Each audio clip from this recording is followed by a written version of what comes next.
तेने ब्रह्महृदाय आदिकवये मुह्यन्ति यं सूरयः तेजो वारिमृदां यथा विनिमयो यत्र त्रिसर्गो मृषा धाम्ना स्वेन सदा निरस्तसु सत्यं परं धीमहि यं प्रव्रजन्तमनुपेतमपेतकृत्यं द्वैपायनो विरहकातर आजुहाव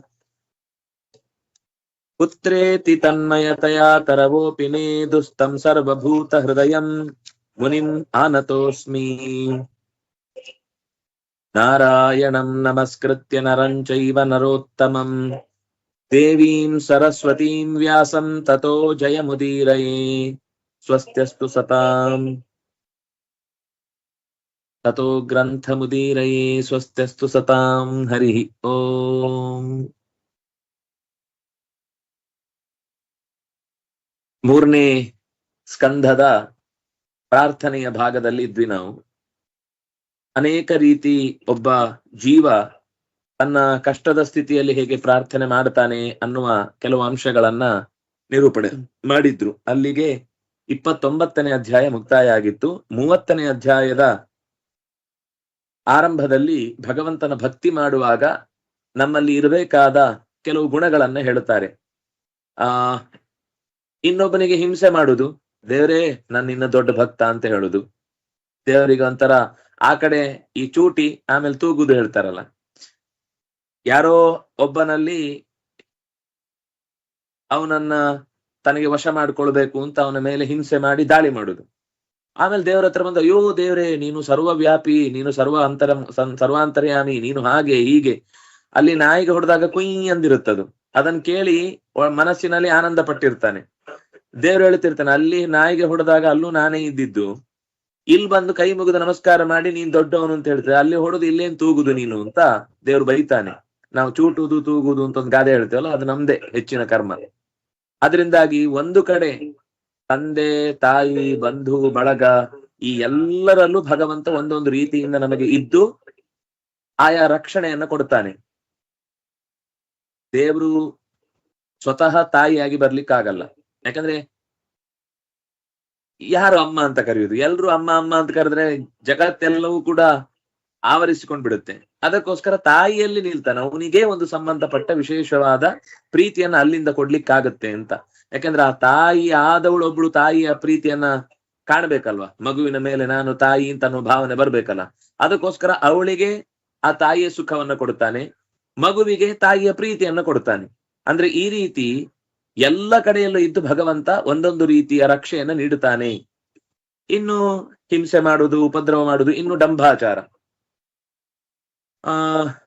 ಯಾರ ಹತ್ರನೂ ಬಂದು ನಾನು ದೇವರ ಎದುರುಗಡೆ ಬಂದು ನಿಂಗೊಂದು ದೊಡ್ಡ ಹರಕೆ ಕೊಡ್ತೇನೆ ಅಂತ ಹೇಳುದು. ಆಮೇಲೆ ಊರವ್ರ ಹತ್ರ ಎಲ್ಲ ಡಂಗುರು ಸಾರ್ದು, ನಾನೇ ಇವತ್ತು ದೇವರಿಗೆ ಅಲಂಕಾರ ಮಾಡಿಸಿದ್ದು, ಇವತ್ತು ದೇವರಿಗೆ ಊಟ ಹಾಕಿದ್ದು ನೈವೇದ್ಯ ನಂದೇ ಮನೆದಕ್ಕಿ, ಇವತ್ತು ಇಲ್ಲಿಂದನೇ ಹೋಗಿದ್ದೆಲ್ಲ. ಇಲ್ಲ ಅಂದ್ರೆ ನಮ್ಮ ದೇವರಿಗೆ ಪಾಪ ಯಾರು ಊಟ ಹಾಕ್ತಾರೆ, ನಾನು ಇದ್ದಿದ್ರಿಂದ ಪಾಪ ದೇವರಿಗೆ ಊಟ ಇವತ್ತು ಅಂತ ಹೇಳ್ಕೊಂಡು ತಿರುಗ್ತಾ ಇರ್ತಾನೆ. ದೇವರ ಎದುರುಗಡೆ ಬಂದಾಗ, ಅಯ್ಯೋ ದೇವ್ರೆ ನಿನ್ನಂತವ್ನು ಇನ್ನೊಬ್ಬ ಇಲ್ಲ, ನನಗೆ 2 ಗೋಣಿ ಅಕ್ಕಿ ಕಳಿಸು ಅಂತ ಹೇಳ್ತಾನೆ. ಆಮೇಲೆ ಊರಿಗೆ ಬಂದು ಆ 2 ಗೋಣಿಯಲ್ಲಿ ಒಂದೇ ಗೋಣಿಯಲ್ಲಿ ಅರ್ಧ ತೆಗೆದು ಕಳಿಸಿ ನಾನೇ ಇವತ್ತು ದೇವರಿಗೆ ಊಟ ಹಾಕಿದ್ದು ಅಂತಾನೆ. ಇದು ಒಂದು ರೀತಿಯ ಡಂಭಾಚಾರ್ಯ. ಇನ್ನೊಂದು, ಅವನೊಬ್ಬ ದೇವರ ಭಕ್ತ, ದೇವರನ್ನ ಪ್ರಾರ್ಥನೆ ಮಾಡ್ತಾ ಇರ್ತಾನೆ, ಅವನಿಗೆ ಬೇಕು ಅಂತ ಡಿಸ್ಟರ್ಬ್ ಮಾಡುದು. ಅವ್ನು ಜಪ ಮಾಡ್ತಾ ಇದ್ರೆ, ಪಾರಾಯಣ ಮಾಡ್ತಾ ಇದ್ರೆ, ಅನುಷ್ಠಾನ ಮಾಡ್ತಾ ಇದ್ರೆ, ಆಮೇಲೆ ದೇವ್ರ ಹತ್ರ ಬಂದು ನಾನು ತುಂಬಾ ಜಪ ಮಾಡ್ಬೇಕು ಅಂತ ಹೆಚ್ಚು ಅದೇ ಸ್ತೋತ್ರವನ್ನು ಗಟ್ಟಿಯಾಗಿ ತಾನು ಹೇಳ್ಕೊಳ್ಳೋದು. ಈ ಮಾತ್ಸರ್ಯದಿಂದ ಯಾವತ್ತೂ ದೇವರನ್ನ ಒಲಿಸ್ಲಿಕ್ಕೆ ಸಾಧ್ಯ ಇಲ್ಲ. ಮಾತ್ಸರ್ಯ ನಾನು ಹೆಚ್ಚು ಮಾಡ್ಬೇಕು ಅನ್ನೋದು ತಪ್ಪಲ್ಲ, ಆದ್ರೆ ಅವನನ್ನ ಕಮ್ಮಿ ಮಾಡಿಸಿ ನಾನು ಹೆಚ್ಚು ಮಾಡ್ತೇನೆ ಅನ್ನೋದು ಮೋಸ, ಅದು ಅಸೂಯೆ. ಆ ಅಸೂಯೆ ಇದ್ರೆ ದೇವರು ಕೂಡ ಒಲಿಯಲ್ಲ. ಅದರಿಂದಾಗಿ ಯಾರೊಬ್ಬ ಭಗವಂತನ ಭಕ್ತ ಇದ್ದಾನೆ, ಅವನು ಹಿಂಸೆ ಮಾಡಿ, ಉಪದ್ರವ ಮಾಡಿ, ಡಂಭಾಚಾರ ತೋರಿಸಿ, ಇನ್ನೊಬ್ಬರ ಬಗ್ಗೆ ಮಾತ್ಸರ್ಯ ತಾಳಿ, ಇನ್ನೊಂದು ದೇವರ ಭಕ್ತನ ವಿಷಯದಲ್ಲಿ ತಾನು ದ್ವೇಷ ತಾಳುವುದು ಅಥವಾ ಅವನನ್ನ ನಾಶ ಮಾಡ್ತೇನೆ ಅಂತ ಬಯಸುವುದು, ಇದೆಲ್ಲ ಮಾಡಿ ನಾನು ದೇವರನ್ನ ಭಕ್ತ ಅಂತ ಹೇಳಿಕೊಂಡ್ರೆ ಅವನ ಭಕ್ತಿಗೆ ತಾಮಸ ಭಕ್ತಿ ಅಂತ ಹೇಳ್ತಾರೆ. ಆ ಭಕ್ತಿಯಿಂದ ಯಾವ ಲಾಭವೂ ಇಲ್ಲ. ಭಕ್ತಿಯಲ್ಲಿ ತುಂಬಾ ತರ ಇದೆ. ಹಾಕೊಳ್ಳಿಕ್ಕೆ ದೊಡ್ಡ ದೊಡ್ಡ ನಾಮ ಇರುತ್ತೆ, ಆದ್ರೆ ಊರಲ್ಲಿ ಯಾವಾಗ್ಲೂ ತಾನೇ ಚಂಡಿಯ ಭಕ್ತ ಅಂತ ಕೈಯಲ್ಲಿ ಒಂದು ಕತ್ತಿ ಹಿಡ್ಕೊಂಡು ತಿರುಗ್ತಾ ಇರ್ತಾನೆ. ಆದ್ರೆ ಆ ರೀತಿ ದೇವರ ಭಕ್ತಿ ಇದ್ದವನಿಗೆ ಇನ್ನೊಂದು, ನಾನು ಸೃಷ್ಟಿಸದ ವಸ್ತುವನ್ನ ಕೊಲ್ಲಿಕ್ಕೆ ನನಗೆ ಅಧಿಕಾರ ಇಲ್ಲ ಅನ್ನೋದು ಅವನಿಗೆ ಗೊತ್ತಿರ್ಬೇಕು ಮೊದಲು ದೇವರ ಭಕ್ತನಾಗುವುದು ಅಂತಂದ್ರೆ. ನಾನು ಸೃಷ್ಟಿಸಿದ್ದಾದ್ರೆ ಮಾತ್ರ ಅದನ್ನ ಸಂಹಾರ ಮಾಡಿ, ಈಗ ಆ ಯುದ್ಧದಲ್ಲಿ ಇಬ್ಬರಿಗೂ ಸಮಾನವಾದ ಅವಕಾಶ ಕೊಟ್ಟು ನೀವು ಹಿಂದೆ ಸರೀತೀರಿ ಅಂತ ಆದ್ರೆ ಹಿಂದೆ ಸರೀರಿ ಅಂತ ಹೇಳಿ ಯುದ್ಧ ಮಾಡುವಾಗ ಅನಿವಾರ್ಯವಾಗಿ ಅವನನ್ನು ಕೊಲ್ಬೇಕು ತಾಯ್ತು ಅಂತ ಆದ್ರೆ ಅವನು ಒಪ್ಪಿಕೊಂಡಿದ್ದಾನೆ ಅಂತ ಅರ್ಥ. ಈ ಯುದ್ಧದಲ್ಲಿ ನನ್ನ ಪ್ರಾಣವೂ ಹೋಗ್ಬಹುದು ಅಂತ ಅವನಿಗೂ ಗೊತ್ತಿದ್ದು ಅವನು ಯುದ್ಧದಲ್ಲಿ ಬಂದಾಗ ಪ್ರಾಣ ಹೋದ್ರೆ ದೋಷ ಅಲ್ಲ. ಆದ್ರೆ ಒಬ್ಬ ಮಲಗಿದವನನ್ನ ಅಥವಾ ಆಯುಧ ಹೀನನಾದವನನ್ನ, ಬೆನ್ನು ಕೊಟ್ಟು ಓಡ್ತಾ ಇದ್ದವನನ್ನ ಅಟ್ಟಿಸಿಕೊಂಡು ಹೋಗಿ ಕೊಲ್ಲುವುದು ಉಂಟಲ್ವಾ, ಇದು ಹಿಂಸೆಯ ಪರಮಾವಧಿ. ಅದನ್ನ ಮಾಡ್ಲಿಕ್ಕಿಲ್ಲ. ಶಸ್ತ್ರಾಸ್ತ್ರ ತ್ಯಾಗ ಮಾಡಿದವನನ್ನ, ಶರಣಾಗತನಾದವನನ್ನ, ನಿದ್ದೆಯಲ್ಲಿರುವವನನ್ನ, ಮಂಪರು ಹಿಡಿದವನನ್ನ ಅಥವಾ ಹುಚ್ಚಾದವನನ್ನ, ಇಂಥವರನ್ನ ಕೊಂದು ನಾನು ದೊಡ್ಡ ಸಾಹಸಿ ಅಂತ ವೀರ ಅಂತ ಹೇಳ್ಕೊಳ್ಳಿಕ್ಕಿಲ್ಲ. ಹಾಗೆ ಭಗವಂತನ ವಿಷಯದಲ್ಲೂ ಕೂಡ ಲೋಕದಲ್ಲಿ ಹೇಗೋ ಹಾಗೆ ಒಂದು ಕಡೆಯಿಂದ ನಾಶ ಮಾಡಿ ಇನ್ನೊಂದು ಕಡೆಯಿಂದ ನಾನು ಭಾರಿ ಎತ್ತರದ ವ್ಯಕ್ತಿ ಅಂತ ಹೇಳ್ಕೊಳ್ಳುವುದಕ್ಕೆ ಯಾವ ಅರ್ಥವೂ ಇಲ್ಲ. ಇದು ತಾಮಸ ಭಕ್ತಿಯ ಒಂದು ಪ್ರಕ್ರಿಯೆಯನ್ನು ಹೇಳಿದ್ರೆ, ಇನ್ನೊಂದಿದೆ. ಪ್ರತಿಮೆಯಲ್ಲಿ ದೇವರನ್ನ ಪೂಜೆ ಮಾಡ್ತಾನೆ. ಆದ್ರೆ ಪೂಜೆ ಮಾಡುದು ಯಾಕೆ ಅಂದ್ರೆ ನನ್ಗೇನಾದ್ರೂ ಲಾಭ ಇದೆ, ದೇವರೇ ನಾನು ಇಂಥ ಪೂಜೆ ಕೊಡ್ತೇನೆ, ಇಂಥ ಸೇವೆ ಮಾಡಿಸ್ತೇನೆ, ಅದಕ್ಕೆ ನೀನು ನನಗೆ ನನ್ನನ್ನು ಪರೀಕ್ಷೆಯಲ್ಲಿ ಪಾಸ್ ಮಾಡಿಸ್ಬೇಕು, ಆಮೇಲೆ ನನಗೆ ಒಂದೆರಡು SSLC ಫಸ್ಟ್ ಬಂದ್ರೆ ನನ್ಗೆ ಗಾಡಿ ಕೊಡಿಸ್ತಾರೆ ಅಂತ ಹೇಳಿದರೆ ಗಾಡಿ ಕೊಡಿಸುವಂಗ್ ಮಾಡ್ಬೇಕು. ನಮ್ಮ ಮನೆಯಲ್ಲಿ ತೋಟದಲ್ಲಿ ಒಂದು 5 ಮಾವಿನ ಮರ ನೆಟ್ಟಿದ್ದೇನೆ, ಅದ್ರಲ್ಲಿ 5ರಲ್ಲೂ ಈ ಸರ್ತಿ ಫುಲ್ ಹಣ್ಣಾಗ್ಬೇಕು, ತೂಗಿತ್ತು ನಾನು ತೊಲೆಗಟ್ಲೆ ಅಂಗಡಿಗೆ ಮಾರಾಟ ಮಾಡಿ ಚೆನ್ನಾಗಿ ಈ ಸರ್ತಿ ದುಡ್ಡು ಸಂಪಾದನೆ ಮಾಡ್ಬೇಕು. ಏನೇನು ಅವ್ರವ್ರ ಮನಸ್ಸಲ್ಲಿ ಏನೇನಿರುತ್ತೋ ಅಂತ ಬೇಡಿಕೆಗಳನ್ನ ದೇವರ ಮುಂದೆ ಇಟ್ಟು 1 ರೂಪಾಯಿಯನ್ನ ತೆಗೆದು 3 ಸರ್ತಿ ಹಿಂದೆ 3 ಸರ್ತಿ ಮುಂದೆ ಪ್ರದಕ್ಷಿಣೆ ಹಾಕಿ ಎಲ್ಲ ಗ್ರಹಚಾರ ಹೋಗ್ಲಿ ಅಂತ ದೇವ್ರ ಹುಂಡಿಗೆ ಹಾಕಿದಾಗ, ದೇವ್ರ ಹುಂಡಿಗೆ ಹಾಕಿದ್ರೆ ಪರವಾಗಿಲ್ಲ, ಪಾಪ ತೀರ್ಥ ತಟ್ಟೆ ಅವ್ರಿಗೆ ಹಾಕಿದ್ರೆ ಅವ್ರೇನ್ ಮಾಡ್ಬೇಕು? ಯಾರೋ ತೀರ್ಥ ಕೊಡೋರು ತಟ್ಟೆ ಹಾಕಿದ್ರು, ಯಾರೊಬ್ರು ಕಿಡಿಗೇಡಿ ಪುರೋಹಿತರಿದ್ರು, ಅವ್ರು ನೋಡಿದ್ರು, ನಿಮ್ಮ ಗ್ರಾಚಾರ ನಾನೇ ಯಾಕೆ ತಗೊಳ್ಳಿ ಅಂತ ಗಂಧ ತಗೊಂಡ್ರು. ಅವರು 3 ಸರ್ತಿ ಸುತ್ತ ಹಾಕಿ ತೆಗೆದು ವಾಪಸ್ ಅವನ್ ಕೈ ಕೊಟ್ರು, ತಗೊಂಡೋಗ್.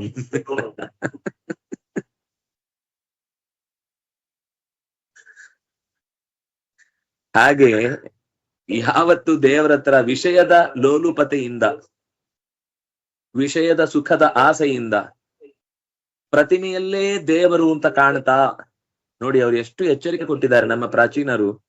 ಪ್ರತಿಮೆಯನ್ನೇ ದೇವರು ಅಂತ ಅಂದುಕೊಂಡು ಯಾರಾದ್ರೂ ಪೂಜೆ ಮಾಡಿದ ಅಂದ್ರೆ ಅವನ ಭಕ್ತಿಯನ್ನ ರಾಜಸ ಭಕ್ತಿ ಅಂತ ಹೇಳ್ತಾರೆ. ಅದು ಶುದ್ಧ ಭಕ್ತಿ ಅಲ್ಲ. ಪ್ರತಿಮೆಯಲ್ಲಿ ದೇವರಿರುವುದು ಹೊರತು ಪ್ರತಿಮೆಯೇ ದೇವರಲ್ಲ. ತಂದೆ ತಾಯಿಗಳಲ್ಲಿ ದೇವರಿರುವುದು ಹೊರತು ಅವರೇ ದೇವರು ಅಂತಲ್ಲ. ದೇವರು ಅಂತ ನಾವು ಯಾವ ಭಾವದಿಂದ ಹೇಳುದು ಅಂದ್ರೆ ದೇವರು ಅವರಲ್ಲಿ ಇದ್ದು ನಮಗೆ ರಕ್ಷೆ ಕೊಡ್ತಾರೆ ಅಂತ. ಅವ್ರು ದೇವರಾಗಿದ್ರೆ ನಮ್ಮ ಸಮಸ್ಯೆಯನ್ನೆಲ್ಲವನ್ನು ಒಂದು ಕ್ಷಣವೂ ಉಳಿಸದೆ ಪಾರು ಮಾಡ್ಬೋದಿತ್ತಲ್ಲ. ಜ್ವರ ಬಂದಾಗ ಪಾಪ ಡಾಕ್ಟರ್ ಹತ್ರ ಹೋಗಿ ತಲೆ ಮೇಲೆ ಬಟ್ಟೆ, ತಾಯಿ ತನ್ನ ಎಲ್ಲಾ ಪ್ರೀತಿಯನ್ನು ಪ್ರಯತ್ನವನ್ನು ಮಾಡುತ್ತಾಳೆ. ಆದ್ರೂ ಮಗುವಿಗೆ ಒಳಗಿನಿಂದ ಜ್ವರ ಹೀಗೆ ಹೋಗಿ ತೆಗೆದು ಹೊರಗೆ ಹಾಕ್ಲಿಕ್ಕಾಗಲ್ಲ. ಅವಳು ಹೇಳ್ತಾಳೆ, ಮಗು ಸ್ವಲ್ಪ ತಡ್ಕೋ, ಸ್ವಲ್ಪ ನೋವನ್ನ ಸಹಿಸುವ ಅಭ್ಯಾಸ ನಮಗೆ ಆಗಬೇಕು. ಪ್ರತಿ ಕ್ಷಣವೂ ಅಮ್ಮ ಇಲ್ಲೇ ಕೂತ್ಕೋ, ಅಮ್ಮ ಆಚೆ ಹೋಗ್ಬೇಡ, ಅಮ್ಮ ನನ್ನ ತಲೆ ನೋವು, ಅಮ್ಮ ನಮ್ಮ ಕೈ ನೋವು, ಅಮ್ಮ ನಮ್ಮ ಕಾಲ್ ನೋವು ಅಂತ ಅಮ್ಮನ 24 ಗಂಟೆ ಪಕ್ಕದಲ್ಲೇ ಇಟ್ಕೊಂಡ್ರೆ ಜ್ವರ 2 ದಿನದಲ್ಲಿ ಗುಣ ಆಗ್ಬೇಕಾದದ್ದೇನು 1 ದಿನ ಗುಣ ಆಗುತ್ತಾ ಅಥವಾ ಅರ್ಧ ಗಂಟೆಯಲ್ಲಿ ಗುಣ ಆಗುತ್ತಾ? ಇಲ್ಲ. ಅವಳಿಗೆ ಒಂದಿಷ್ಟು ಕಾಟ, ಅವಳು ಅನ್ಕೋತಾಳೆ, ಅಯ್ಯೋ ಬೇರೆ ಎಲ್ಲ ಎಷ್ಟು ಕೆಲಸ ಇದೆ, ಇನ್ ಯಾರ್ಯಾರದ್ದು ಏನೇನೋ ಸಮಾಧಾನ ಮಾಡ್ಬೇಕು, ಅದನ್ನೆಲ್ಲ ಹೇಗ್ ಮಾಡ್ಲಿ ನಾನು, ಈ ಮಗು ಹೀಗೆ ಹಠ ಹಿಡಿದ್ರೆ. ಹಾಗೆ ಹೇಳುತ್ತಾಳೆ, ಮಗು ಒಳಗಿನಿಂದ ನಾನು ಕೂಡ ಏನು ಮಾಡ್ಲಿಕ್ಕೆ ಆಗುದಿಲ್ಲ, ನಾನು ಮದ್ದು ಕೊಟ್ಟಿದ್ದೇನೆ, ಗುಣ ಆಗುತ್ತೆ, ಸ್ವಲ್ಪ ತಡ್ಕೋ, ನನ್ನ ನೋವಲ್ಲಿ ಹಂಚಿಕೆ ಮಾಡ್ಕೊಳ್ಲಿಕ್ಕಾಗಲ್ಲ, ನಿನಗೆ ನೋವಾಗಿದೆ ಅನ್ನೋದಕ್ಕೆ ಬೇಸರ ಮಾಡ್ಕೊಂಡು ನೋವಾಗದೇ ಇರ್ಲಿ ಅಂತ ನಾನು ಆಸೆ ಪಡ್ಬೋದು, ಅದಕ್ಕೆ ಬೇಕಾದಾಗೆ ಒಂದ್ ಸ್ವಲ್ಪ ಹೊತ್ತು ನಿದ್ದೆ ಬರ್ಲಿ ಅಂತ ತಲೆ ಸವರಿ ನೀನ್ ನನ್ನ ಪೂಸಿ ಪ್ರೀತಿ ಮಾಡ್ಬೋದು, ಅದು ಬಿಟ್ರೆ ನೋವನ್ನ ನಾನ್ ತಗೊಳ್ಳಿಕ್ ಆಗಲ್ಲ ಮಗು ಅಂತ ತಾಯಿಯೂ ಕೂಡ ದೇವರ ಸ್ಥಾನದಲ್ಲಿ ಇದ್ರೂ ಕೂಡ ಅವಳಿಗಾಗುವಂತ ಕೆಲವು ಮಿತಿಯನ್ನ ಅವಳು ಹೇಳಿಕೊಳ್ತಾಳೆ. ಹಾಗಾಗಿ ಪ್ರತಿಮೆಯನ್ನೇ ದೇವರು ಅಂತ ಅರ್ಚನೆ ಮಾಡಿ ನನಗೇನಾದ್ರೂ ಕೊಡ್ತಿ ಅಂತಾದ್ರೆ ಮಾತ್ರ ನೀನನ್ನು ಪೂಜೆ ಮಾಡ್ತೇನೆ ಅಂತ ಯಾರು ಅರ್ಚನೆ ಮಾಡ್ತಾನೋ ಅಂತವನು ರಾಜಸ ಭಕ್ತ ಅಂತ ಅನ್ನಿಸಿಕೊಳ್ತಾನೆ. ಇನ್ನೊಬ್ಬ ಇದ್ದಾನೆ, 3ನೇವನು. ದೇವರನ್ನ ಯಾಕೆ ಪ್ರೀತಿ ಮಾಡುದು ಅಂದ್ರೆ ಗೊತ್ತಿಲ್ಲ ಅವನಿಗೆ, ದೇವ್ರು ಅಂದ್ರೆ ಇಷ್ಟ ಅಷ್ಟೇ. ಯಾಕೆ ಕೇಳಿದ್ರೆ ಅದೊಂದು ಪ್ರಶ್ನೆನಾ? ದೇವರನ್ನ ಯಾಕೆ ಪ್ರೀತಿಸುವುದು ಅಂದ್ರೆ ದೇವ್ರು ನನಗೆ ಇಷ್ಟ ಯಾಕೆ? ಅಯ್ಯ ಇದು ದೊಡ್ಡ ಕಥೆ ಆಯ್ತಲ್ಲ, ಮಾವಿನ ಹಣ್ಣು ಇಷ್ಟ ಯಾಕೆ? ಅಯ್ಯ ಮಾವಿನ ಹಣ್ಣು ಅಂದ್ರೆ ಇಷ್ಟ ಅಷ್ಟೇ, ಅದು ಚೆನ್ನಾಗಿರುತ್ತೆ, ಖುಷಿ ಆಗುತ್ತೆ, ತಿಂದಾಗ ಸಂತೋಷ ಆಗುತ್ತೆ. ಅದೊಂದು ಹಲಸಿನ ಹಣ್ಣು ನೀವು ಯಾಕೆ ಇಷ್ಟಪಡುತ್ತೀರಿ? 100 ಕಾರಣಗಳನ್ನು ಬರೆಯಿರಿ. ಮೊದಲನೇದು ನಿಂಗೆ ಕೊಡ್ಲಿಕ್ಕೆ ಇಷ್ಟ ಇಲ್ಲ, ಅದಕ್ಕೆ ನಾನ್ ತಿಂತೇನೆ ಅಷ್ಟೇ. ನೀನಿದ್ರೆ ಇನ್ನೊಂದು ಪಾರ್ಟಿ ಎಕ್ಸ್ಟ್ರಾ ಬರ್ತಿ, ಆದ್ರಿಂದ ನೀನ್ ಕೊಡಬಾರ್ದು, ನೀನ್ ಮೊದ್ಲಿನಿಂದ ಹೊರಟೋಗಿ, ಈ ಪ್ರಶ್ನೆಗೆ ಉತ್ತರ ಕೊಡ್ಲಿಕ್ಕೆ ಟೈಮ್ ಇಲ್ಲ, ತಿಂದಾದ್ಮೇಲೆ ಬರ್ತೇನೆ ಉತ್ತರ ಕೊಡ್ಲಿಕ್ಕೆ ಅಂತ ಹೇಳ್ಬೇಕು. ಅವನ್ ಆಮೇಲೆ ಪ್ರಶ್ನೆ ಕೇಳುವಷ್ಟರಲ್ಲಿ ನಿಧಾನ ಕೈ ಹಾಕಿ 2 ತಿಂದಿರ್ತಾನೆ ಎದುರುಗಡೆ ಕೇಳೋನು. ಅದಕ್ಕೋಸ್ಕರ ಕೆಲವು ಇಷ್ಟಗಳಿಗೆ ಕಾರಣ ಇಲ್ಲ. ಇಷ್ಟ ಅಂದ್ರೆ ಇಷ್ಟ ಅಷ್ಟೇ, ಅದು ಬೇಕು, ಅದು ನನ್ನ ಅದು ಯಾಕೆಂದ್ರೆ ಅದೊಂದು ಆಂತರ ಕೋಪಿ ಹೇತು, ಅದು ಅಂತರಂಗದ ಸಂಬಂಧ. ಅದಕ್ಕೆ ಯಾವತ್ತು ಹೊರಗಿನಿಂದ ಕಾರಣವನ್ನು ಹುಡುಕ್ಲಿಕ್ಕೆ ಬರಲ್ಲ. ಕಾರಣ ಹುಡುಕಿದೆವು ಅಂತ ಆದ್ರೆ ಆ ಕಾರಣ ನಿಧಾನಕ್ಕೆ ನಶಿಸುವ ಸಾಧ್ಯತೆ ಇರುತ್ತೆ. ಕಾರಣ ಹುಡುಕುದಿಲ್ಲ, ಕಾರಣ ಗೊತ್ತಿಲ್ಲ, ಯಾಕೋ ಇಷ್ಟ ಅಷ್ಟೇ ಅನ್ನುವ ಹಿನ್ನೆಲೆಯಲ್ಲೇ ನಾವು ನಿಜವಾದ ಭಕ್ತಿ ಮಾಡ್ತೇವೆ ಅಂದ್ರೆ ಅದು ಸಾತ್ವಿಕ ಭಕ್ತಿ. ಭಕ್ತಿಯಲ್ಲಿ 3 ತರ, ಒಂದು ರಾಜಸ, ಇನ್ನೊಂದು ತಾಮಸ, ಮತ್ತೊಂದು ಸಾತ್ವಿಕ. ನಮ್ದು ಎಲ್ಲಿದೆ ಅಂತ ನಾವೇ ಲೆಕ್ಕ ಹಾಕೊಳ್ಬೇಕು. ಸಾಮಾನ್ಯ ನಮ್ದು ಮಧ್ಯಕ್ಕೆ ಬಂದು ನಿಲ್ಲುತ್ತೆ. ರಾಜಸ ಭಕ್ತಿ ಅಂತಂದಾಗ ಸ್ವಲ್ಪ ನಮ್ಗೊಂದು ಆಸೆ ಇರುತ್ತೆ. ದೇವ್ರು ಹೇಳ್ತಾನೆ ಕೊನೆಗೆ, ಆರ್ತೋ ಜಿಜ್ಞಾಸುರಾರ್ಥಾರ್ಥಿ ಜ್ಞಾನೀಚ ಭರತರ್ಷಭ ಸರ್ವೇಪ್ಯೇತೆ ಉದಾರಾಹ. ಎಲ್ಲರೂ ಭಕ್ತರೇ, ಆದ್ರೆ ಕೆಲವರು ದುಃಖ ಬಂದಾಗ ತುಂಬಾ ದೇವರನ್ನ ಅಂಟಿಕೊಳ್ತಾರೆ. ದುಃಖ ಇಲ್ಲದೆ ಇದ್ದಾಗ ಸ್ವಲ್ಪ ಮರ್ತೋಗುತ್ತೆ. ಮತ್ತೆ ತಲೆಗೊಂದು ಪೆಟ್ಟು ಬಿದ್ದಾಗ ನೆನಪಾಗುತ್ತೆ, ಓ ದೇವ್ರು ಅಂತೂ ಬೈದಾನಲ್ಲ, ನನ್ ಕೇಳ್ಬೇಕು ಅಂತ ಆಮೇಲೆ ನೆನಪಾಗುತ್ತೆ. ಆದ್ರೆ ಎಲ್ಲರನ್ನು ಆರ್ತೋ ಜಿಜ್ಞಾಸುಹು ಅರ್ಥಾರ್ಥಿ ಜ್ಞಾನಿ ಅಂತ 4 ತರದ ಭಕ್ತರಿದ್ದಾರೆ. ಪ್ರಯೋಜನವನ್ನ ಉದ್ದೇಶಿಸಿ ಆದ್ರೂ ದೇವರನ್ನ ಬಿಡದೆ ಅಂಟಿಕೊಳ್ತಾನೆ ಅನ್ನುವುದು ಗುಣವೇ. ಆದ್ರೆ ಪ್ರಯೋಜನಕ್ಕಾಗಿಯೇ ದೇವರನ್ನ ಅಂಟಿಕೊಳ್ಳುವುದು ಅವನ ವೈಯಕ್ತಿಕ ಹಿತಾಸಕ್ತಿಯ ದೃಷ್ಟಿಯಿಂದ ಹೆಚ್ಚು ಕಾಲ ಅದು ಒಳ್ಳೇದಲ್ಲ. ಏನಾಗತ್ತೆ ಗೊತ್ತಾ? ಏನ್ ತಪ್ಪು? ದೇವರನ್ನ ಬೇಡುವುದರಿಂದ ತಪ್ಪೇ ಇಲ್ಲ. ದೇವರನ್ನ ಬೇಡುವುದೇ ಅತ್ಯಂತ ಉತ್ತಮ. ದಾಸರೇ ಹೇಳಿದ್ರು, ಬೇಡಿದರೆ ಎನ್ನೊಡೆಯನ ಬೇಡುವೆನು, ಇನ್ಯಾರ್ಯಾರನ್ನು ಬೇಡುವುದೇ ಇಲ್ಲ ಅಂತ. ಅದು ಒಳ್ಳೇದೆ. ಆದ್ರೆ ಬೇಡುವುದಕ್ಕೋಸ್ಕರನೇ ದೇವರು ಬೇಕು ಅಂತಿದ್ದಾಗ ಏನಾಗತ್ತೆ ಗೊತ್ತಾ? ಮಗುವಿಗೆ ಅಮ್ಮ ಗಂಜಿ ಹಾಕುವಾಗ ಉಪ್ಪಿನಕಾಯಿ ಹಾಕಲ್ಲ. ಯಾಕೆಂದ್ರೆ ಮಗುವಿನ ಹೊಟ್ಟೆ ಹಾಳಾಗಿದೆ ಅಂತ ಅಮ್ಮನಿಗೆ ಗೊತ್ತು. ಅಮ್ಮ ನನ್ನದು 2 ಸಲ ಕೇಳುತ್ತೆ. ಅಮ್ಮ ಹೇಳ್ತಾಳೆ, ಇಲ್ಲ ಉಪ್ಪಿನಕಾಯಿ ಬೇಡ, ಜೋರ್ ಮಾಡ್ತಾಳೆ, ಇವತ್ತು ಉಪ್ಪಿನಕಾಯಿ ಬೇಡ. ಮಗುವಿಗೆ ಯಾವಾಗ್ಲೂ ಕೇಳಿದಾಗ ಹಾಕಿ ಹಾಕಿ ಅಭ್ಯಾಸ ಇದ್ದದ್ರಿಂದ ಇವತ್ತು ಹಾಕಿಯೇ ಹಾಕ್ತಾಳೆ ಅಂತ ತಲೆಯಲ್ಲಿ ಇತ್ತು. ಆದ್ರೆ ಅವತ್ತು ಅಮ್ಮ ಹಾಕದೇ ಇದ್ದಾಗ ಅದಕ್ಕೆ ಸಿಟ್ಟು ಬಂತು.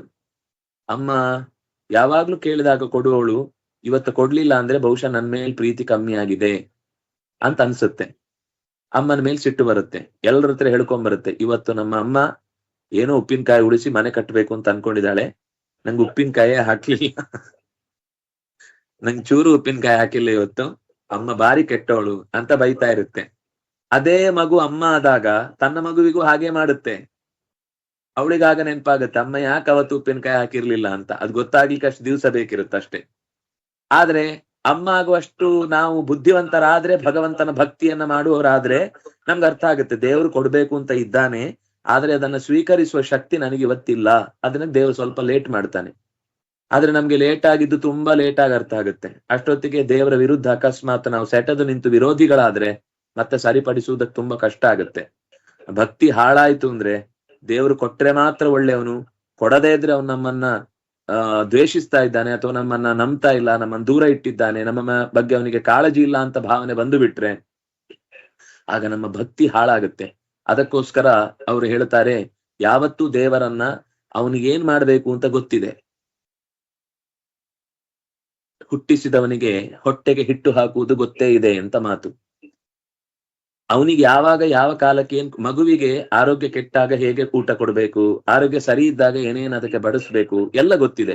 ಆ ಕಾರಣಕ್ಕೆ ಭಗವಂತ ನಿರಂತರವಾಗಿ ಮಗುವನ್ನ ಕಾಪಾಡುವಂತೆ ನನ್ನನ್ನ ಕಾಪಾಡ್ತಾನೆ ಎನ್ನುವ ನಂಬಿಕೆಯಿಂದ ಯಾರು ಭಕ್ತಿ ಮಾಡ್ತಾನೋ ಅವನು ಸಾತ್ವಿಕ ಭಕ್ತ. ಅಂತಹ ಭಕ್ತಿಯ 3 ಅಂಶಗಳನ್ನ ಕಪಿಲ ಮಹರ್ಷಿ ತನ್ನ ತಾಯಿಯಾದ ದೇವಹೂತಿಗೆ ನಿರೂಪಣೆ ಮಾಡ್ತಾ ಹೋಗ್ತಾನೆ. ಮುಂದೆ ಕರ್ತವ್ಯದ ಬಗ್ಗೆ ಮಾತಾಡ್ತಾ ಅವಶ್ಯಕವಾದ ವಿಹಿತ ಕರ್ತವ್ಯವನ್ನ ಕರ್ಮಾಚರಣೆಯ ರೂಪದಲ್ಲಿ ಮಾಡ್ತಾ, ಯಾವುದೇ ಭಗವಂತನ ರೂಪದಲ್ಲಿ ವ್ಯತ್ಯಾಸ ಇದೆ ಅಂತ ತಿಳಿದುಕೊಳ್ಳದೆ, ಮೂಲ ರೂಪಕ್ಕೂ ಅವತಾರಗಳಿಗೂ ಒಂದೇ ರೀತಿಯಲ್ಲಿ ಶಕ್ತಿ ಇದೆ ಅಂತ ಭಕ್ತಿ ಯಾರು ಮಾಡ್ತಾನೋ ಅವನು ಸಾತ್ವಿಕನಾದ ಭಕ್ತನೆನಿಸ್ತಾನೆ. ಪಾಪಕ್ಷಯವಾಗಲಿ, ಮಾಡಿದ ಕರ್ಮ ಭಗವಂತನಿಗೆ ಅರ್ಪಿತವಾಗಲಿ, ನನಗೆ ಈ ಕರ್ಮವನ್ನ ಭಗವಂತ ಒಪ್ಪಿಸಿದ್ದಾನೆ, ಅದರಿಂದಾಗಿ ನಾನು ಈ ಕರ್ತವ್ಯ ಮಾಡ್ತಾ ಇದ್ದೇನೆ. ಕರ್ತವ್ಯದ ಬಗ್ಗೆ ಆತನಿಗೆ ನಿಷ್ಠೆ ಹೊರತು ಫಲದ ಬಗ್ಗೆ ನಿರೀಕ್ಷೆ ಅಲ್ಲ. ನಾನು ಇಷ್ಟು ಕರ್ತವ್ಯ ಮಾಡಿದ್ದೇನೆ, ಇದಕ್ಕೆ ಈ ಫಲ ಬರ್ಬೇಕು ಅಂತ ಯಾವತ್ತೂ ಅವ್ನು ಕೇಳಲ್ಲ. ಅವನ್ ಕಾಪಾಡ್ತಾನೆ. ನನ್ ಕರ್ತವ್ಯ ಮಾಡೋದ್ರಲ್ಲಿ ಮೋಸ ಇಲ್ಲ. ನಮ್ಮಲ್ಲಿ ಸ್ವಲ್ಪ ದಾರಿ ತಪ್ಪುದು ಎಲ್ಲಿ ಅಂದ್ರೆ, ದೇವ್ರೆಲ್ಲ ಮಾಡ್ತಾನೆ ಅಂದ್ರೆ ನಾನೇನು ಮಾಡಲ್ಲ, ಹೀಗೆ ಕೂತ್ ಬಿಡುದು. ಎಲ್ಲ ದೇವರೇ ಮಾಡ್ತಾನೆ ಅಂದ್ರೆ ಮಾಡ್ಲಿ ಅಂತ. ಸರಿಯಪ್ಪ, ನೀನ್ ಹಾಗೆ ಮಾಡ್ತಿ ಅಂದ್ರೆ ಜಾಣ, ತುಂಬಾ ಬುದ್ಧಿವಂತ. ಊಟದ ಮುಂದೆ ಬಿಸಿ ಬಿಸಿ ಅನ್ನ ಹಾಕಿ, ಹಸಿ ಹಸಿ ತುಪ್ಪ ಹಾಕಿ, ಘಮ ಘಮ ಅಂತ ಸ್ಮೆಲ್ ಬಂದಾಗ ಕೈ ಕಟ್ಟಿ ಕೂತ್ಕೋ. ಹೀಗೆ ಒಳ್ಳೆ ಮಿಡಿ ಉಪ್ಪಿನಕಾಯಿ ಹಾಕಿರ್ತಾರೆ, ತುಪ್ಪ ಘಮ ಘಮ ಅಂತ ಮೂಗಿಗೆ ಬಡಿತಾ ಇರುತ್ತೆ, ದೇವ್ರು ಊಟ ಮಾಡಿಸ್ಲಿ. ಎಲ್ಲ ದೇವರೇ ಮಾಡುದಲ್ವಾ, ಇದನ್ನು ದೇವರೇ ಮಾಡಿಸ್ತಾನೆ. ಆಗ ನಿಧಾನಕ್ಕೆ ಮೂಗು ಹೊರಳೆ ದೊಡ್ಡದಾಗತ್ತೆ. ಅಬ್ಬಾ ಏನ್ ಸ್ಮೆಲ್ ಬರ್ತಾ ಇದೆ. ಕಣ್ಣಿನಲ್ಲಿ ಆ ಬಣ್ಣ ತುಪ್ಪದ್ದು ಸೆಳೀತಾ ಇರುತ್ತೆ, ಉಪ್ಪಿನಕಾಯಿ ಬಣ್ಣ ಅಂತೂ ಕಣ್ಣು ಎಳಿತಾ ಇರುತ್ತೆ.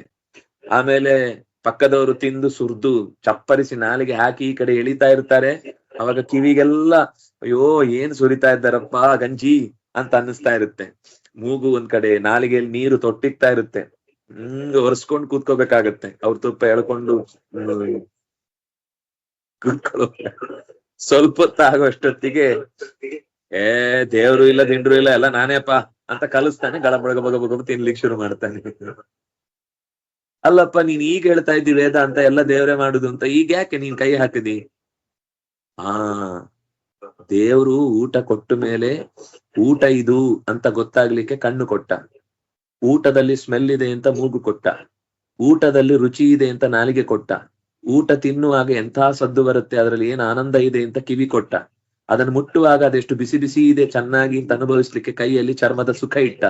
ಈ ಎಲ್ಲವನ್ನು ಇಟ್ಟಿದ್ದು ಹೇಳಿದ್ದೇನು ಅಂದ್ರೆ, ತಿನ್ನು ಮಗನೇ ತಿನ್ನು, ನಿನ್ನ ಕರ್ತವ್ಯ ಮಾಡ್ಬೇಕು. ಕೆಲವೊಮ್ಮೆ ಹೀಗಾಗತ್ತೆ, ಎಲ್ಲ ಊಟ ಮಾಡಿದ್ಮೇಲೂ ಹೊಟ್ಟೆಯಲ್ಲಿ ಏನೋ ಅಜೀರ್ಣ ಆಗಿ ವಾಂತಿಯಾಗಿ ಹೋಗುತ್ತೆ.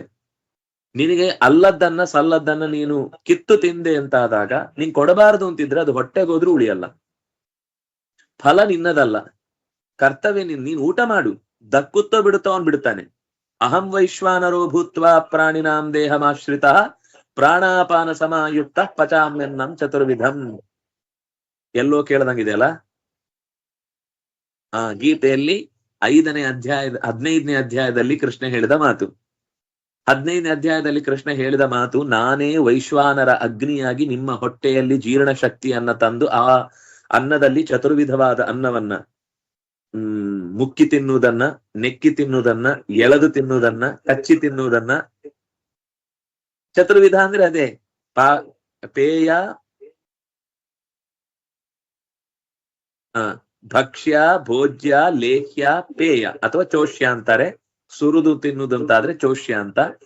ಲೇಹ್ಯ ಅಂದ್ರೆ ನೆಕ್ಕಿ ತಿನ್ನುವುದು, ಕಲಸಿ ತಿನ್ನುವುದು ಅದು ಭಕ್ಷ್ಯ, ಭೋಜ್ಯ ಸ್ವಲ್ಪ ರುಚಿಕಟ್ಟು ಸಿಹಿ ಇತ್ಯಾದಿ ಪದಾರ್ಥಗಳೆಲ್ಲ ಭಕ್ಷ್ಯ.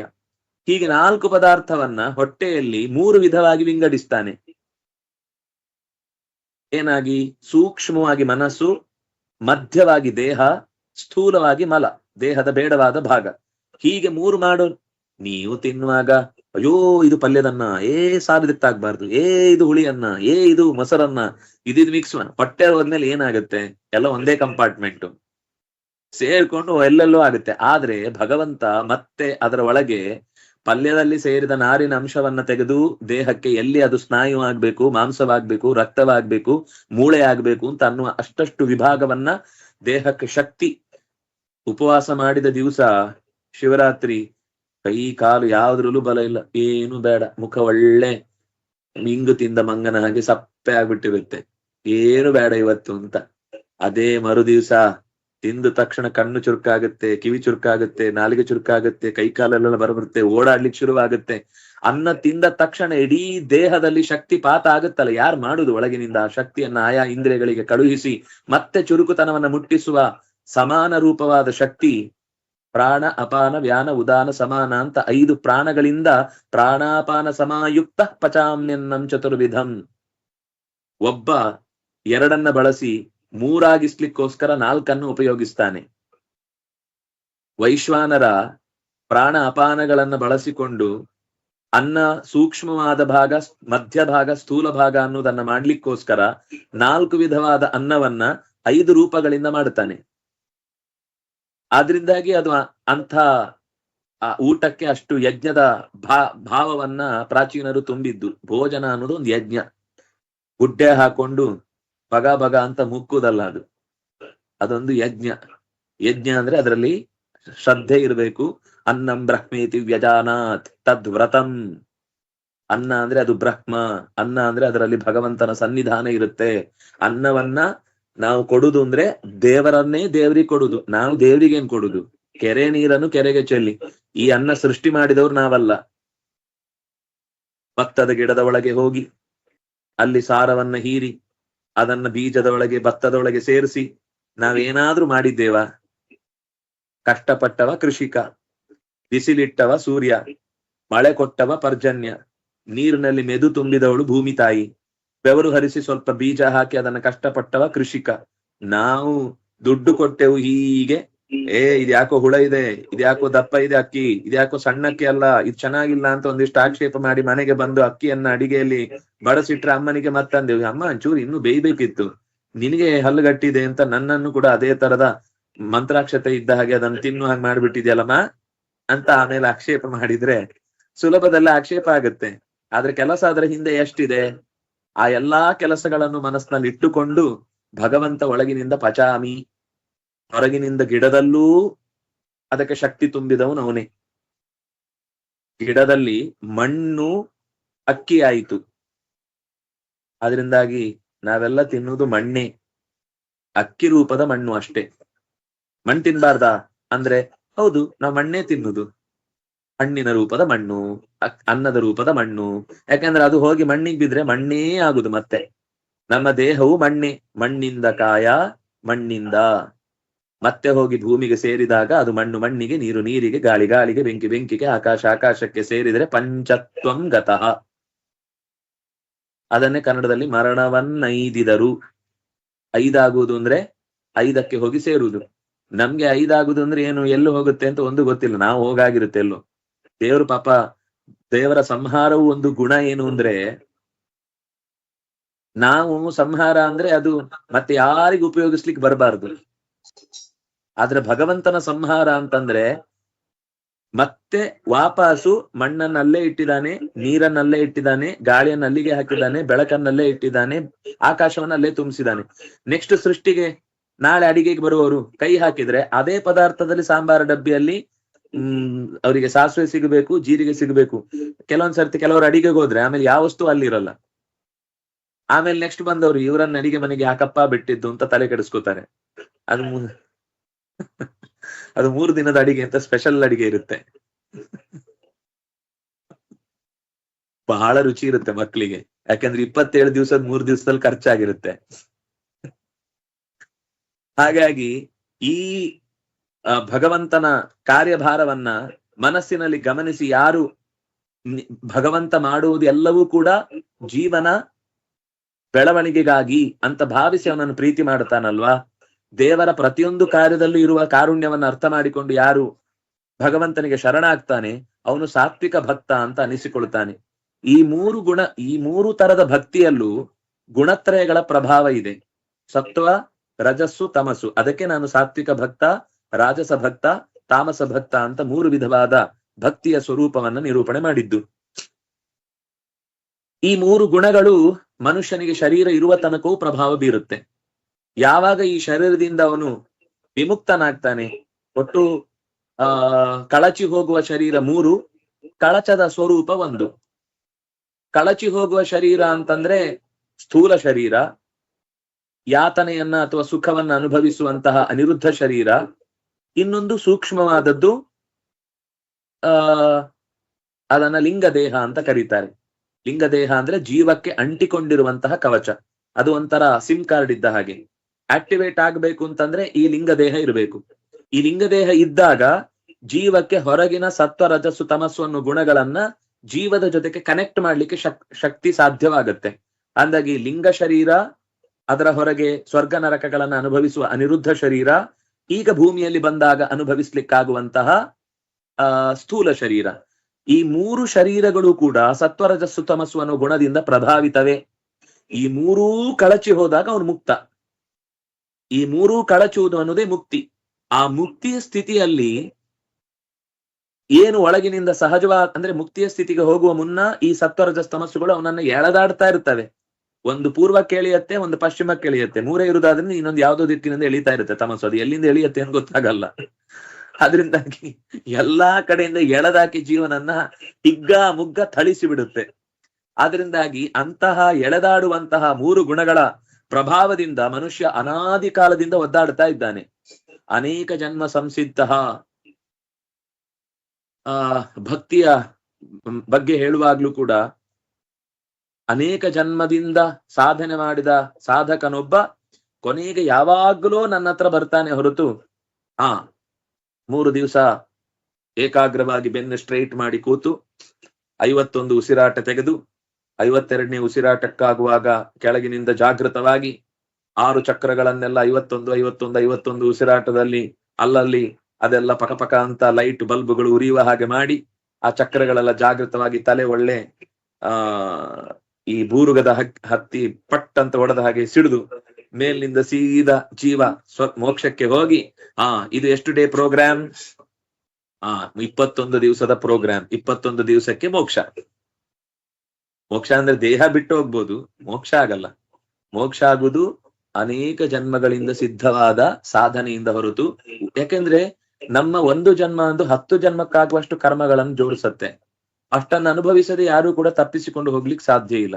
ತಿಳುವಳಿಕೆ ಬಂದಾಗ ಕರ್ಮಗಳು ಬೇಗ ಬೇಗ ಬೇಗ ಪಾಪಕ್ಷಯ ಆಗುವುದರಿಂದಾಗಿ ಸಾತ್ವಿಕ ಭಕ್ತಿ ಮಾಡಿದಾಗ ಮಾತ್ರ ನಾಶ ಆಗುತ್ತೆ. ಈ ರಾಜಸ ಭಕ್ತಿ ಮಾಡಿದಾಗ ನನಗೆ ಇನ್ನು ಬೇಕು ಬೇಕು ಅನ್ನೋದಕ್ಕೆ ತಾನೇ ನಾವು ಭಕ್ತಿ ಮಾಡಿದ್ದು. ಆ ಬೇಕು ಅಂತ ಕೇಳಿದ್ರಲ್ಲಿ ಕೆಲವು ಬಾಕಿ ಇರುತ್ತೆ ಇನ್ನು. ಅದನ್ನ ಯಾಕೆಂದ್ರೆ ದೇವ್ರು ಒಂದೇ ಸರ್ತಿ ಅಷ್ಟು ಕೊಟ್ಟು ಬಿಟ್ರೆ ಇವನಿಗೆ 2 ಕೈಯಲ್ಲಿ ಇಟ್ಕೊಳ್ಲಿಕ್ಕಾಗಲ್ಲ. ಅದ್ರಿಂದಾಗ ನಾನು ನೆಕ್ಸ್ಟ್ ಕೊಡೋಣ ಅಂತ ನಿಧಾನಕ್ಕೆ ಇಟ್ಕೊಂಡಿರ್ತೇನೆ. ನೀನು ದೊಡ್ಡ ಲಿಸ್ಟ್ ಹಾಕೊಂಡ್ ಬಂದಿರ್ತಾನೆ, ನೀವು ಬ್ಯಾಗ್ ತಂದಿಲ್ವಾ? ಹಾಗಾದ್ರೆ ಕೈಯಲ್ಲಿ 2 ತಗೊಂಡು ಹೋಗಿ ಇನ್ನೊಂದ್ಸಲ ಬನ್ನಿ ಅಂತಾರೆ. ನಾವು ಬ್ಯಾಗೆ ಕೊಡ್ಬೇಕಾ? ಹಾಗಾದ್ರೆ ನನ್ನ ಹತ್ರ ಮತ್ತೆ 50 ರೂಪಾಯಿ ಕೊಡಿ, ಹೊಸ ಬ್ಯಾಗ್ ಕೊಡ್ತೀವಿ ಅಂತ ಅಂತಾರೆ. ಅದರಿಂದ ಒಂದೇ ಜನ್ಮದಲ್ಲಿ ಅಷ್ಟನ್ನು ಉಣ್ಲಿಕ್ಕೆ ಆಗುದಿಲ್ಲ. ಬಾಯಿ ಇರುದು ಒಂದೇ, ಎಷ್ಟು ಉಣುದು? ಮಾಡಿದ 50 ಬಗೆ ಇರ್ಬೋದು, ಆದ್ರೆ ಅಷ್ಟನ್ನು ಉಣ್ಲಿಕ್ಕೆ ಹೊಟ್ಟೆ ಜಾಗ ಇರ್ಬೇಕು, ಬಾಯಿಗೆ ಶಕ್ತಿ ಇರ್ಬೇಕು, ಕೂತ್ಕೊಳ್ಳಿಕ್ ಸಮಾಧಾನ ಇರ್ಬೇಕು. ಬೇಗ ಹೊರಡ್ಬೇಕು ಅನ್ನೋ ಟೆನ್ಷನ್, ಹೊಟ್ಟೆಯಲ್ಲಿ ಜಾಗ ಇಲ್ಲ, ಅದ್ರ ಮೇಲೆ ಬಾಯಿ ಬೇರೆ, ಹಲ್ಲುಗಳೆಲ್ಲ ಯಾಕೋ ಮಾತಾಡ್ತಾ ಇವೆ ಅಂತ ಅದೊಂದು ಬೇಡ ಇತ್ತು ನೋವು. ಮತ್ತೆ ಯಾವ್ದು ಬೇಕಾದ್ರೂ ಸಹಿಸ್ಕೋಬಹುದು ಅಂತ ಶುರುವಾಗುವ ಸಮಸ್ಯೆ ಬೇರೆ. ಇದರ ಮಧ್ಯದಲ್ಲಿ ಊಟ ಮಾಡಿ ಅಂತ ಪಂಚಭಕ್ಷ ಪರವನ್ನ ಹಾಕಿದ್ರೆ ಅವ್ನು ಹಲ್ಲು ನೋವು ಶುರು ಮಾಡುವಾಗ್ಲೂ ಅಯ್ಯೋ ಇದೆಲ್ಲ ಸ್ವೀಟ್ ಇದೆಯಾ, ಹೆಂಗ್ ತಿನ್ನುದು ಇದನ್ನ ಅಂತ ಟೆನ್ಷನ್ ಶುರು ಆಗುತ್ತೆ. ಅದು ಜೀವನ. ಈ ಸಂಸಾರದಲ್ಲಿ ಸಿಗುವ ಸುಖಗಳಿಂದ ಅವನು ಒದ್ದಾಡುವ ಪರಿ. ಇದೆಲ್ಲವನ್ನು ಮೀರ್ಲಿಕ್ಕೋಸ್ಕರ ಅವನು ಸಾತ್ವಿಕ ಭಕ್ತನಾದಾಗ ಕರ್ಮಗಳಿಂದ ಪಾರಾಗ್ತಾನೆ ಅನ್ನೋದನ್ನ ಹೇಳಿದ್ರು. ಅಲ್ಲ, ಹಾಗೆ ಪಾರಾಗ್ಬೇಕಾದ್ರೆ ಏನ್ ಮಾಡ್ಬೇಕು? ಭಗವಂತನ ಗುಣಗಳ ಶ್ರವಣವನ್ನ ನಿರಂತರ ಬಿಡದೆ ಮಾಡ್ತಾ ಇರ್ಬೇಕು. ಎಷ್ಟು ಸಾಧ್ಯವೋ ಅಷ್ಟು ಒಳಿತಿನ ಚಿಂತನೆಯಲ್ಲಿ ಮನಸ್ಸನ್ನ ತೊಡಗಿಸಿಕೊಳ್ಬೇಕು. ಭಗವಂತನ ಗುಣಶ್ರವಣವನ್ನ ಮಾಡಿ ಯಾರು ತನ್ಮಯನಾಗ್ತಾನೋ ಆಗ ಈ ಗುಣಗಳ ಪ್ರಭಾವದಿಂದ ಆತ ಪಾರಾಗ್ತಾನೆ. ಗುಣಗಳ ಪ್ರಭಾವದಿಂದ ಪಾರಾಗುವುದು ಅಂದ್ರೆ ಈ ಸತ್ವ ರಜಸ್ಸು ತಮಸ್ಸು ಅನ್ನುವುದು ನಮ್ಮ ಮೇಲೆ ಪ್ರಭಾವ ಬೀರದಂತೆ. ಯಾರೇ ಇಂದಿನ ದಿನವನ್ನ ಸಿಹಿಯಾಗಿಸೋಣ ಅಂತ ಒಂದು ರ್ಯಾಪರ್ ಅನ್ನ ಹರಿದು ನಿಮ್ಗೊಂದು ತುಂಡು, ಅದೇನೋ ಕ್ಯಾಡ್ಬರಿನ ಅಲ್ಲ ಡೈರಿ ಮಿಲ್ಕ ಯಾವ್ದೋ ಒಂದು ಕೊಟ್ಟಾಗ ಅಂತ ಮಾಡ್ಕೊಳ್ಳದೆ ಅಯ್ಯೋ ಹೋಗ್ರಿ ತಗೊಳ್ಳಿ, ಅದ್ರೊಳಗೆ ಹುಳ ಇದ್ರು ನೀವೇ ತಿನ್ನಿ, ಖುಷಿ ಇದ್ರು ನೀವೇ ತಿನ್ನಿ ಅಂತ ಬಿಟ್ಟು ಕೊಟ್ರೆ ನಮ್ಮಲ್ಲಿ ಸತ್ವ ಜಾಗೃತವಾಗಿದೆ ಅಂತ ಅರ್ಥ. ಇಲ್ಲಾಂದ್ರೆ ಆಮೇಲೆ ಇಲ್ಲಿ ನಾನು ತಗೊಂಡ್ ಹೋಗ್ತೇನೆ, ನಮ್ಮ ಮನೆಯಲ್ಲಿ ಮಗುವಿಗೆ ಕೊಡ್ತೇನೆ ಅಂತ ಆಮೇಲೆ ತಗೊಂಡ್ ಬಂದು ಮಗುವಿಗೆ ಕೊಡುವಾಗ ಅರ್ಧ ಕೊಟ್ಟು ಅರ್ಧ ನಾನೇ ಆಮೇಲೆ ತಿಂತೇನೆ ಅಂತ ಇಟ್ಕೊಂಡ್ರೆ ಒಳಗಿನಿಂದ ರಾಜಸ ಜಾಗೃತವಾಗಿದೆ ಅಂತ ಅರ್ಥ. ಅವ್ರು ಕೊಡುವ ಮುಂಚೆನೆ ಬ್ಯಾಗಿನಿಂದ ತಗೊಂಡು ಅವರಿಗೂ ಗೊತ್ತಾಗದಾಗಿ ಕೊಡ್ಲಿಕ್ಕೆ ಅಂತ ಕೈ ಹಾಕೋದು, ಅಯ್ಯೋ ನನ್ನ ಹತ್ರ ಇಲ್ಲೇ ಇತ್ತು ಚಾಕ್ಲೇಟ್ ಎಲ್ಲೋ ಆಯ್ತು ಅಂತ ಹುಡುಕುವಾಗ ಮಾಡಿದ್ರೆ ಅದು ತಾಮಸ. ಬರುವಷ್ಟರೊಳಗೆ ಕಿಸೆಯಲ್ಲಿ ಅವ್ರ ಕೈಯಿಂದ ಅಪಹರಣ ಆಗೋಗಿರುತ್ತೆ. ಹಾಗೆ ನಮ್ಮ ಮನಸ್ಸು ಎದುರುಗಡೆ ವಸ್ತುವನ್ನ ಕಂಡಾಗ ಹೇಗೆ ನಾವು ಅದಕ್ಕೆ ರಿಯಾಕ್ಟ್ ಆಗ್ತೇವೋ ಅದು ನಮ್ಮ ಸತ್ವರಜಸ್ಸು ತಮಸ್ಸು ಅನ್ನೋ ಗುಣಗಳ ಪ್ರಭಾವದ ಪರಿಚಯವನ್ನು ಮಾಡಿಕೊಡ್ತಾ ಇರುತ್ತೆ. ಮೂರಕ್ಕೂ ಸ್ಥಿತಪ್ರಜ್ಞನಾಗಿ ಇದ್ರೆ ಅವನು ಸಾತ್ವಿಕ ಭಕ್ತ ಅಂತ ಅನಿಸಿಕೊಳ್ತಾನೆ. ಹೀಗೆ ಯಾರು ತನ್ಮಯ ಭಕ್ತನಾಗ್ತಾನೋ ಆಗ ಭಕ್ತಿಯ ಫಲವಾಗಿ ಆತ ಮೋಕ್ಷವನ್ನು ಪಡೀತಾನೆ. ಆದ್ರೆ ಕೆಲವು ಭಕ್ತಿಯ ಇನ್ನೂ ಉದ್ರೇಕ ಇದೆ. ಮೋಕ್ಷನೂ ಬೇಡ ದೇವರೇ, ನನಗೆ ನೀನ್ ಬೇಕು, ನಿನ್ನ ಭಕ್ತರು ಬೇಕು, ನಿನ್ನ ಭಕ್ತರ ಜೊತೆಗಿನ ಒಡನಾಟ ಬೇಕು, ನಿನ್ನ ಗುಣಶ್ರವಣವನ್ನ ಮಾಡುವಂತಹ ಕಥಾ ಪ್ರಪಂಚದಲ್ಲಿ ನಾನು ಮುಳುಗಬೇಕು. ಎಷ್ಟೇ ಕಥಾ ಸೇವಕ ಏವ ಸರ್ವದಾ ಸದಾರತಸ್ತ್ವಯ್ಯ ಚಲೈಕ ಭಕ್ತಿ ಸಜೀವಮಾನೋ ನ ಪರಃ ಕಥಂಚಿತ್ ತಜ್ಜೀವನಂ ಮೇ ಸ್ವಧಿಕಂ ಸಮಸ್ತಾತ್ ಅಂತ ಹನುಮಂತನ ಪ್ರಾರ್ಥನೆ. ರಾಮದೇವರು ಎಲ್ಲರನ್ನು ಮೋಕ್ಷಕ್ಕೆ ಕರ್ಕೊಂಡು ಹೋಗುವಾಗ ಬನ್ನಿ ಬನ್ನಿ ಏ ಮೋಕ್ಷ ಪದೇಚ್ಛವ ಅಂತ ಒಂದು ತೃಣಜೀವದಿಂದ ಹಿಡಿದು ಒಂದು ಹುಲ್ಲಿನಿಂದ ಹಿಡಿದು ಚತುರ್ಮುಖನ ತನಕದ ಎಲ್ಲರನ್ನು ಕರ್ಕೊಂಡು ಹೋಗ್ತೇನೆ ಅಂತ ಬಂದ ಅಂತೆ. ಹನುಮಂತ ಹೇಳಿದಂತೆ ನನಗೆ ಮೋಕ್ಷ ಬೇಡ, ಮತ್ತೆ ನಿನ್ನ ಕಥೆಯನ್ನ ನಿರಂತರ ಹೇಳುವ ಶಕ್ತಿ ನನಗಿರ್ಲಿ. ಜಗತ್ತಿನಲ್ಲಿ ನನ್ನಷ್ಟು ನಿನ್ನ ಕಥೆಯನ್ನ ಹೇಳುವ ದೊಡ್ಡ ಬಾಯಿ ಇರಬಾರ್ದು ಯಾರ್ದು. ಅಷ್ಟು ಕತೆ ನಾನು ಹೇಳ್ಬೇಕು. ಎಷ್ಟೇ ಕಥಾ ಸೇವಕ ಏವ ಸರ್ವದ ಸದಾರತಸ್ತ್ವಯ್ಯ ಅಚಲೈಕ ಭಕ್ತಿ. ನಿನ್ನಲ್ಲೇ ಅಚಲ ಭಕ್ತಿ ಉಳ್ಳವನಾಗಿ ಸದಾ ನಿನ್ನ ಕಥೆಯ ಗುಣಗಾನವನ್ನ ಮಾಡುವಂತಹ ತನ್ಮಯತೆ ನನ್ನ ಬದುಕಿಗೆ ಸದಾ ಸಿಗಲಿ. ಯಾಕೆಂದ್ರೆ ನೀನ್ ಕರ್ಕೊಂಡು ಹೋಗುವಾಗ ಮೈ ಮರ್ತೆ ಎಲ್ಲೆಲ್ಲೋ ನಿದ್ದೆ ಮಾಡಿದವರು ತುಂಬಾ ಜನ ಇದ್ದಾರೆ. ನಾವೆಲ್ಲ ಉಳಿದವರು ಅವತ್ತು ರಾಮ ಕರೆದಾಗ ಹೋಗ್ಲೇ ಇಲ್ಲ. ನಾವು ಅವ್ನು ಕರೆದಾಗ ಎಲ್ಲೆಲ್ಲೋ ಮರದ ಅಡಿಯಲ್ಲೋ ಬಿಲದ ಒಳಗೋ ಮನೆಯ ಮೂಲೆಯಲ್ಲೋ ಎಲ್ಲೋ ಮೂಲೆಯಲ್ಲಿ, ಅವಾಗ ಮೊಬೈಲ್ ಇರ್ಲಿಲ್ಲ ಅನ್ಸುತ್ತೆ, ಇಲ್ಲಾಂದ್ರೆ ಇನ್ನು ತುಂಬಾ ಜನ ಉಳಿದಿರ್ತಿದ್ರಿ. ಈಗ ಬಂದಿದ್ರೆ ಎಲ್ಲ ಮೂಲೆಯಲ್ಲೇ ಉಳಿದು ಬಿಡ್ತದೆ ಮೂಲಾ ನಕ್ಷತ್ರಗಳು. ಆದ್ರಿಂದ ಹಿಡ್ಕೊಳ್ಳಿಕ್ಕಾಗದೆ ಕಳ್ಕೊಂಡಂತಹ ಬಂದಿ ತುಂಬಾ ಜನ ಇದ್ದಾರೆ. ಅವರೆಲ್ಲರನ್ನು ಕೂಡ ಕರ್ಕೊಂಡು ಹೋಗ್ಲಿಕ್ಕೆ ನಾನು ಉಳಿಬೇಕಿಲ್ಲೇ. ಅದಕ್ಕೋಸ್ಕರ ಕಿಂಪುರುಷ ಖಂಡದಲ್ಲಿ ಇವತ್ತಿಗೂ ಹನುಮಂತ ಕೂತು ರಾಮನ ಕಥೆಯನ್ನ ನಿರಂತರ ಹೇಳ್ತಾ ಋಷಿ ಮುನಿಗಳನ್ನ ಎಚ್ಚರಿಸ್ತಾ ಲೋಕಕ್ಕೆ ರಾಮಾಯಣದ ಕಥೆ ಅದು ಮತ್ತೆ ಮತ್ತೆ ಚೆನ್ನಾಗಿ ಸಿಗುವುದಕ್ಕೆ ಯಾರಾದ್ರೂ ಮರ್ತ್ರೆ ಮತ್ತೆ ಅವನೇ ಬಂದು ಬೋಧೆ ಮಾಡ್ತೇನೆ ಅನ್ನುವ ಕಾರಣಕ್ಕಾಗಿ ಮೋಕ್ಷವನ್ನು ಕೂಡ ಬೇಡ ಹೇಳಿದ ಮಹಾಭಕ್ತ ಹನುಮಂತ. ಇಂತಾದ್ ಕೆಲವು ಭಕ್ತರಿರ್ತಾರೆ. ನಮ್ಗೆ ಕೆಲವೊಮ್ಮೆ ಅನ್ಸುತ್ತೆ ಎಂತ ದಡ್ರು, ಮೋಕ್ಷ ಸಿಕ್ಕಿದ ತಕ್ಷಣ ಹೋಗುದು ಬಿಟ್ಟು ನಂಗೆ ಮೋಕ್ಷನು ಬೇಡ, ನೀನ್ ಸಾಕು, ನಿನ್ನ ಭಕ್ತರು ಸಾಕು, ನಿನ್ನ ಕಥಾಶ್ರವಣ ಸಾಕು ಅಂತ ಹೇಳ್ತಾರೆ ಅಂತ. ಆದ್ರೆ ಆ ಕಥಾಶ್ರವಣದಿಂದ ಸಿಗುವ ಸುಖ ಗೊತ್ತಾದವನಿಗೆ ಮಾತ್ರ ಅವನ ಮಾತಿನಲ್ಲಿ ಎಷ್ಟು ಮರ್ಮ ಇದೆ ಅನ್ನೋದು ಅರ್ಥ ಆಗುತ್ತೆ. ಬೇರೆಯವರಿಗೆಲ್ಲ ಅಯ್ಯೋ ಎಂತ ಅಪಾರ್ಚುನಿಟಿ ಇತ್ತು, ವಿದೇಶಕ್ಕೆ ಹೋಗಿ ಹಾರಿ ಅಲ್ಲೇ ಚಿನ್ನದ ಪಂಜರದಲ್ಲಿ ಸಿಕ್ಕಾಕೊಳ್ಬೋದಿತ್ತು, ಆದ್ರೆ ಅದು ಬಿಟ್ಟು ಇಲ್ಲೇ ಇರ್ತೇನೆ ಅಂತ ಗಂಜಿ ಕುಡ್ಕೊಂಡಿದ್ದಾನೆ. ಗಂಜಿ ಕುಡ್ದವನ ಕತೆ ಗೊತ್ತು, ಅವನಿಗೆ ಗೊತ್ತಿರುತ್ತೆ. ನಿಮ್ಮ ಹಾಗೆ ಯಾರ ಹತ್ರನು ನಾನು ಇಷ್ಟು ಟಾರ್ಗೆಟ್ ಫಿಲ್ ಮಾಡ್ಬೇಕು, ಇಲ್ಲ ಅಂದ್ರೆ ಇವತ್ತು ಕೆಲಸದಿಂದ ತೆಗೆದಾಕ್ತೇನೆ ಅಂತ ಒತ್ತಡ ನನಗಿಲ್ಲ. ನಾನು ಯಾವತ್ತಿದ್ರು ಕೂಡ ಸೌಖ್ಯವಾಗಿ ಸುಖವಾಗಿರ್ತೇನೆ ಅಂತ ಅವನಂತಾನೆ. ಈ ಸ್ವರ್ಗ ಎಲ್ಲ ಹಾಗೇನೆ, ಅಲ್ಲಿ ಡೆಬಿಟ್ ಕಾರ್ಡ್ ಎಲ್ಲಿರುತ್ತೋ ಅಲ್ಲಿ ತನಕ ಕ್ಷೀಣೆ ಪುಣ್ಯ ಮರ್ತಲೋಕಂ ವಿಶಾಂತಿ ಅಂತ ತೆಗೆದು ಎಸಿತಾರೆ. ಅದರಿಂದಾಗಿ ಅವ್ನು ಡೆಬಿಟ್ ಕಾರ್ಡ್ ಖಾಲಿ ಆಯ್ತಾ, ಬೆಂತಿರುಗಿಸು, ಕಾಲಲ್ಲಿ ದಬ್ ಅಂತ ಒದ್ದು ಬಿಡ್ತಾರೆ. ಆಯ್ತು, ಕೆಳಗ್ ಬಿದ್ದ. ಅದು ಬೀಳುವಾಗ ತಲೆ ಕೆಳಗಾಗಿ ಬೀಳ್ತೇನೋ, ಕೈಕಾಲ್ ಮುರಿಯುತ್ತೋ ಏನೂ ಗೊತ್ತಾಗಲ್ಲ, ಬಿದ್ದ ಮೇಲೆನೆ ಗೊತ್ತು ಎಲ್ಲೋ ಬಿದ್ದೆ ಅಂತ. ಹಾಗಾಗಿ ಹಾಗೆ ಭಕ್ತಿಯನ್ನ ಮಾಡುವವ ಭಗವದರ್ಪಣ ಬುದ್ಧಿಯಿಂದ ಫಲದ ಆಸೆ ಇಲ್ಲದೆ ಪ್ರತಿಯೊಂದು ಕಾರ್ಯವನ್ನು ದೇವರ ಪೂಜೆ ಅಂತ ಮಾಡುತ್ತಾನೆ. ಸಂಧ್ಯಾ ವಂದನೆ ಅಂತ ಅನ್ನೋದು ಒಬ್ಬ ಸಾಧಕನಿಗೆ ಸಿಕ್ಕಿದ ಅತ್ಯಂತ ದೊಡ್ಡ ನಿತ್ಯ ಕರ್ಮ. ಅದು ಗಾಯತ್ರಿ ಅಂತೂ ನಮ್ಮ ಪೂರ್ವಜರಾದ ಋಷಿ ಮುನಿಗಳು ಕಂಡ ಮಂತ್ರವನ್ನ, ಅವರ ಮಂತ್ರದ ಫ್ಲೋ ನಮ್ಮ ಮನೆಯಲ್ಲಿ ಹರಿದು ಬಂದು ನಮ್ಮ ತಂದೆಯಿಂದ ನಮಗೆ ಸಿಕ್ಕ ದೊಡ್ಡ ಆಸ್ತಿ. ಆ ಆಸ್ತಿಯನ್ನ ಚೆನ್ನಾಗಿ ಪರಿಪಾಲಿಸ್ತಾ ಯಾರು ನಿಷ್ಠೆಯಿಂದ ಅದನ್ನ ಅನುಷ್ಠಾನ ಮಾಡ್ತಾನೋ, ಅಲ್ಲ ನಮ್ಗೆ ಇಲ್ಲಲ್ಲ ಅಂತ ಪಕ್ಕದಲ್ಲಿ ಕೂತವ್ರು ಕೆಲವ್ರು ಕೇಳ್ಬೋದು. ಯಾರು ಮಾಡ್ತಾ ಇರ್ತಾರೋ ಅವರಿಗೆ ಶ್ರದ್ಧೆಯಿಂದ ಅವ್ರು ಮಾಡುವ ಕೆಲಸಕ್ಕೆ ಸಪೋರ್ಟ್ ಮಾಡಿದ್ರೆ ಅದರ ಅರ್ಧ ಪುಣ್ಯ ಅವರಿಗೆ.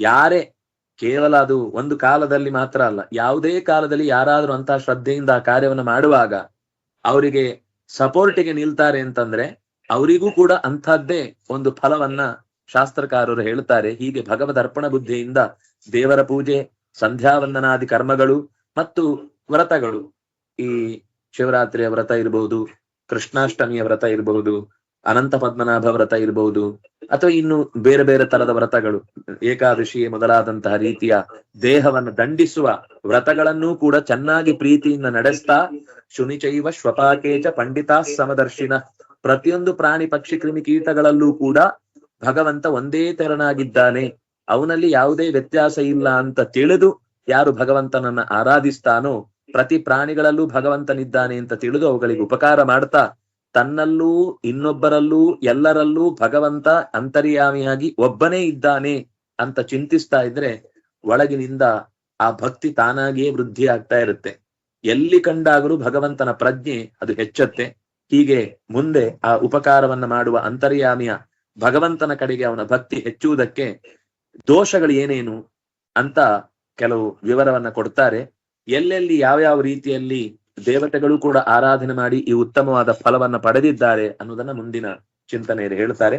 ಮತ್ತೆ ಅದನ್ನ ನಾಳೆಯ ಚಿಂತನೆಯಲ್ಲಿ ಸೇರಿದಾಗ ಅನುಸಂಧಾನ ಮಾಡೋಣ ಅಂತ ಹೇಳ್ತಾ ಕಾಯೇನ ವಾಚಾ ಮನಸೇಂದ್ರಿಯೈರ್ವಾ ಬುದ್ಧ್ಯಾತ್ಮನಾ ವಾನುಸೃತ ಸ್ವಭಾವ ಕರೋಮಿ ಯದ್ಯತ್ ಸಕಲಂ ಪರಸ್ಮೈ ನಾರಾಯಣಾಯೇತಿ ಸಮರ್ಪಯಾಮಿ. ತಪಸ್ವಿನೋ ದಾನಪರಾ ಯಶಸ್ವಿನೋ ಮನಸ್ವಿನೋ ಮಂತ್ರವಿದಃ ಸುಮಂಗಲಾಃ ಕ್ಷೇಮಂ ನ ವಿಂದಂತಿ ವಿನಾ ಯದರ್ಪಣಂ ತಸ್ಮೈ ಸುಭದ್ರಶ್ರವಸೇ ನಮೋ ನಮಃ. ಬ್ರಹ್ಮಾರ್ಪಣಂ ಬ್ರಹ್ಮಹವಿಃ ಬ್ರಹ್ಮಾಗ್ನೌ ಬ್ರಹ್ಮಣಾಹುತಂ ಬ್ರಹ್ಮೈವ ತೇನ ಗಂತವ್ಯಂ ಬ್ರಹ್ಮಕರ್ಮ ಸಮಾಧಿನಾ.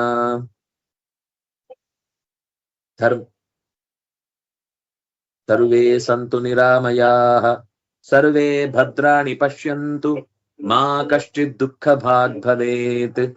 ಧರ್ಮಸ್ಯ ವಿಜಯೋ ಭೂಯಾತ್ ಅಧರ್ಮಸ್ಯ ಪರಾಭವಃ. ಸದ್ಭಾವನಾ ಪ್ರಾಣಭೃತಾಂ ಭೂಯಾದ್ ವಿಶ್ವಸ್ಯ ಮಂಗಲಂ. ಶ್ರೀಕೃಷ್ಣ.